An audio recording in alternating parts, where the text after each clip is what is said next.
When I tell you that this concept of identity had me by the neck when I was living in New York, I am not kidding. I guess when you're in a place that is constantly asking you about your origins and expecting a performance around it, it can definitely become exhausting and it could get to you rather quickly. At least that's what happened to me. And one of the ways that I've been able to unpack a lot of my feelings has been through reading.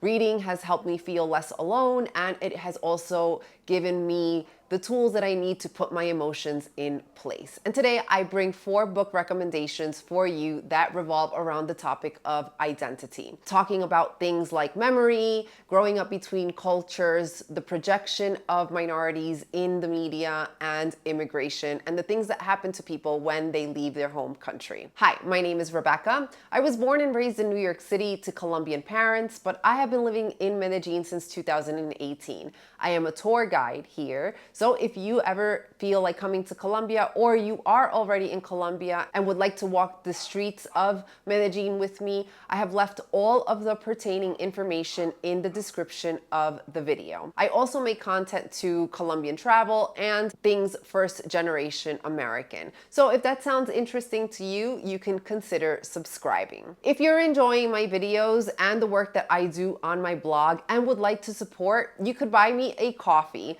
All contributions really do help, and it helps me get this channel going. So I thank you very much for being part of this journey. So reading has been one of the tools that I use to get away from the screens and doom scrolling. I like to typically in the morning set the timer for 15, 30, 60, 90 minutes, however long I think I can sit for, put my phone out of reach, and get to it. The other thing I want to tell you before we get onto the recommendations is Libby app.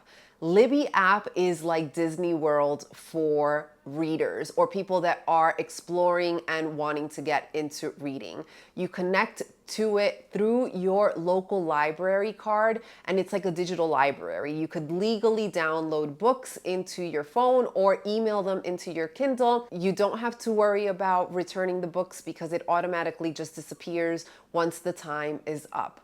Completely recommend it. This is not a sponsored video, but really consider getting the Libby app, downloading it on your phone. So the first memoir I have for you today is Amy Tan's Where the Past Begins. It was published in 2017, and it touches on her family history, her memory, and her creative work. So this book didn't really start out as a memoir. It's the result of copious emails she has sent to her editor and publisher, Daniel Halpern, about her memories as a child growing up while she was writing her novel, The Valley of Amazement. And I guess he had suggested for her to put those memories into a book. And so she did. And what I like the most about this memoir is that it's not written in a linear way. It's divided in sections that explore sections of her imagination, explorations of her memory, and some hairy family business. I thought that this memoir was really brave because we grow up listening to stories about our family and things that happened, and a lot of the time we just accept them as truth.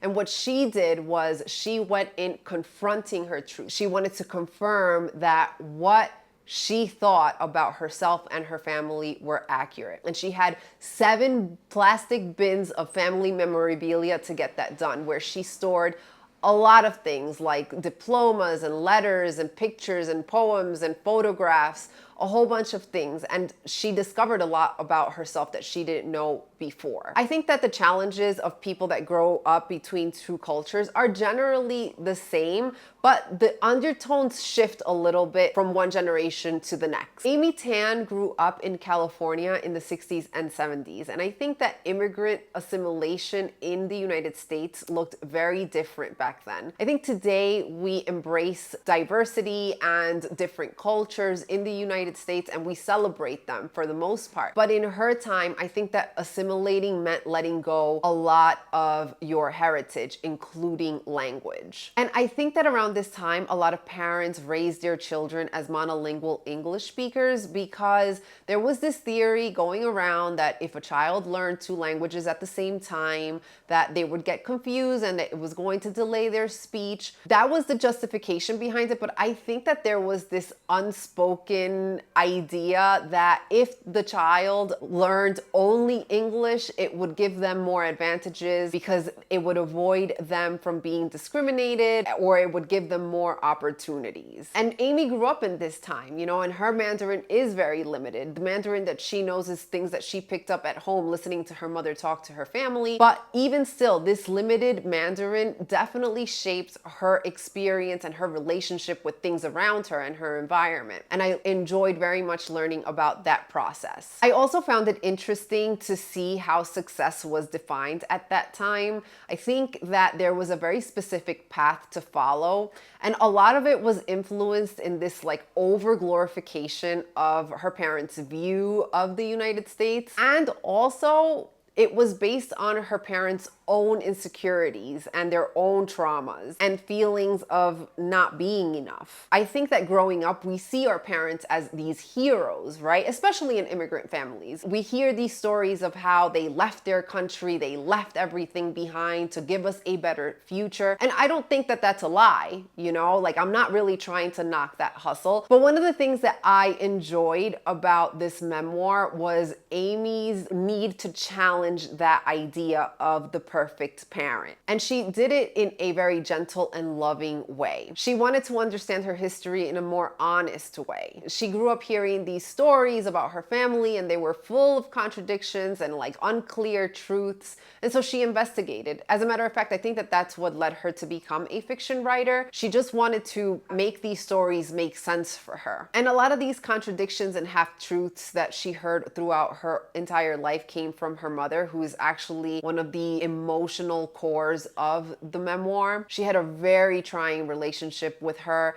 I think that her mother tried to manipulate her through, unaliving herself if things didn't go her way. And despite all of the problems that were surrounding her mother, she found ways to love her, and she stood with her to the end. Another important person in this story is her father. He died when she was 15 or 16 years old. So she grew up with this idealized version of a father. And, she's searching for this father she loved, the almost perfect figure, the evangelical Christian minister. And as she starts digging, that image starts to shift because it turns out he wasn't perfect. He was human, flawed, and full of contradictions. Amy Tan's Where the Past Begins. The next memoir I have for you is Mi País, Inventado by Isabel Allende. Isabel Allende has to be the most published Latin American author in the world. I think there was a point where she was publishing one novel per year. I don't know. I have a hard time connecting to Isabel, but I understand that she has a very large fan base. Anyway, I read this memoir in Spanish, but I did check and there is an English translation available. This memoir was published in 2003, and I do have to give you guys a warning. Some of the wording here didn't age very well, so proceed with caution. Anyway, this memoir came about because I guess she was speaking at a conference somewhere and somebody had asked her what role nostalgia played in her fiction, and also because her very young grandchild caught her looking at herself in the mirror and told her that she had a very long life to live, and he sentenced her to 3 long years of life. And I think that that triggered her into writing her memories. So Isabel Allende has a very interesting background. She was born in Lima because her father was serving diplomatic duties in Peru when she was born. But I guess he wasn't a great father, and her mother ended up divorcing him and remarrying, coincidentally, to another diplomat. And that also gave Isabel the opportunity to live in Bolivia and in Lebanon for a short amount of time. She did spend most of her childhood and early adult years in Chile, but she ended up leaving Chile in 1975, 2 years after the Pinochet regime. She left for Venezuela, and ultimately she left Venezuela for the United States in 1988. So this memoir is a recollection of her memories as a child, and also her perspective of Chile, its people, its customs, and its traditions. I do have to say that a lot of her perspectives have a North American tint to it, but you can't blame her, I guess. She's been living in the US for a very long time. I found some of her takes in the memoir very interesting, particularly her view on race. So Isabel grew up in Chile, identifying herself as a white woman. And then when she moved to the United States, she was considered a person of color. And that made her reflect on the relationship that Chile has with race and ethnicity. And she criticizes the fact that Chile claims that they don't have, racial discrimination. They are more a classist country. I think that it's very difficult to act like these two phenomenons are independent. They are very much related and they are very much intertwined. But like I mentioned in previous videos, I think that this is a very difficult conversation to have within the Latino community. And I find this to be the case with Colombians also. As a matter of fact, if you poll a lot of the Colombians that are abroad and ask them about racial discrimination in Colombia, most of them will say the same thing, that they are not, racially discriminating anyone, that they are more classist people. I have my own ideas as to why this happens, and I'll leave that for another time. I don't want to get into that right now, but this is just the general consensus in Latin America. I know it's a very delicate topic, and I think that we have to be careful not to bring in US racial frameworks into Latin America because the history is completely different. But I mean, it is a conversation that needs to be had. The second thing that I took from this memoir was regarding inherited memories. So Isabel Allende grew up listening to her grandfather and her mother talk about this grand old house in the corner in Chile, where I guess her mother was born. She heard the stories so much that she felt that she had lived in this house, when in fact she never did. And she based her most famous book, La Casa de los Espíritus, or The Spirited House, on this corner house that she grew up listening about. And while I think it's really cool to listen to our family's stories and their memories and appropriate them into helping us understand a little bit more about our background, sometimes I think that that practice can lead us to romanticize ideas and experiences that were never ours. And this is something that I see play out with first and second generation Americans that come to visit Colombia or plan on living in Colombia. I think that we have these romanticized ideas that we inherited from our parents' stories, and we come here expecting this openness and this warmth, and that everybody's going to hug us and everybody is just like these ultra kind people, and they are, but within reason. And when that doesn't play out exactly how they had imagined it, I feel like there is a big disconnect that happens and a lot of disappointment and frustration from tourists or from people that are considering living in Colombia. There's a time and place for everything, and I think that we have to be careful with that. And the other thing with inherited memories is that they can really come in between who we are and who people say that we are. They could really influence this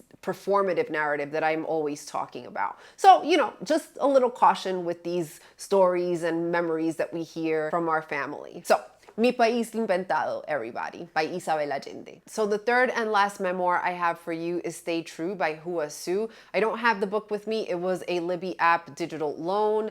It was published in 2022 and it won the Pulitzer Prize for memoir in 2023. So Hua was born in Chicago, Illinois, and he grew up in Cupertino, California. His parents were immigrants from Taiwan, and I guess they were not really that interested in assimilating fully into the American culture. He grew up in the 80s and the 90s, and the concept of assimilation was definitely starting to change. I think this is when, the dynamics changed into being a little bit more inclusive and celebrating diversity and accepting other cultures as part of being American. So this memoir is about his time at UC Berkeley and the relationship he had formed with a Japanese American named Ken, who was murdered in a car hijacking. He really developed a close relationship with Ken, and the memoir is focused on grief and on the construct of identity. I think that for Hua, university was probably the first time that he was really going to experiment into what it really meant to be Asian American,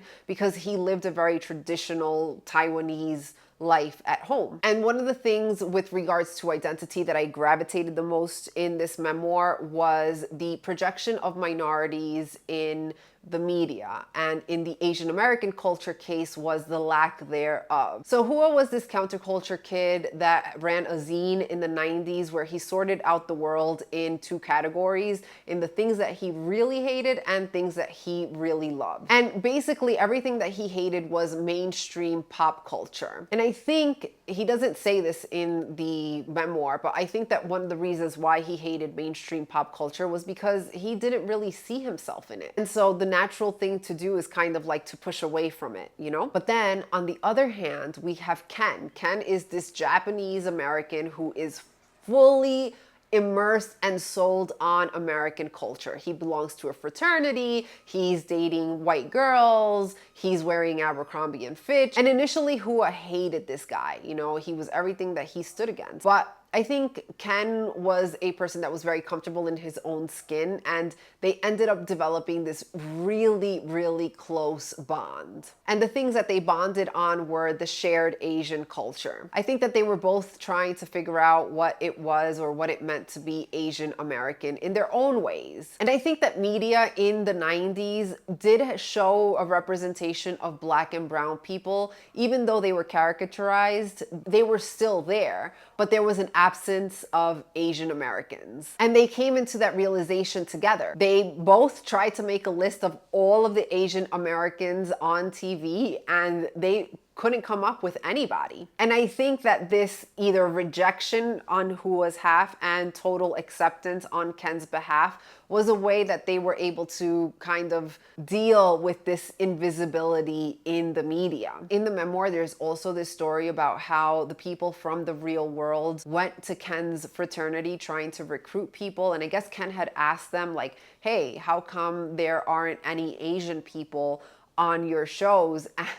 And the answer was, well, you know, Asians kind of don't have the personality for it. Like, the 90s were a really bizarre time, the 90s and the early 2000s. And if you don't believe me, you can watch the Tyra documentary on Netflix. Like, it was just like a complete wild west of cultural sensitivity. There was none. People just said what they saw without investigating. It was wild. So yes, that's what I got from the memoir. It slightly addresses the issue of media portrayals and how they affect us, whether in the positive light or in the negative light. Stay true, everybody, by Hua Hsu. And the last book I have for you today is Americanah by Chimamanda Ngozi Adichie. I am actually rereading this novel as we speak. It was published in 2013, and it's loosely based on the life of the author. It is a story of Ifemelu, a Nigerian university student who moves to the US to study in Princeton, and Obinze, her boyfriend, who moves to the UK and becomes an undocumented person after his visa expires.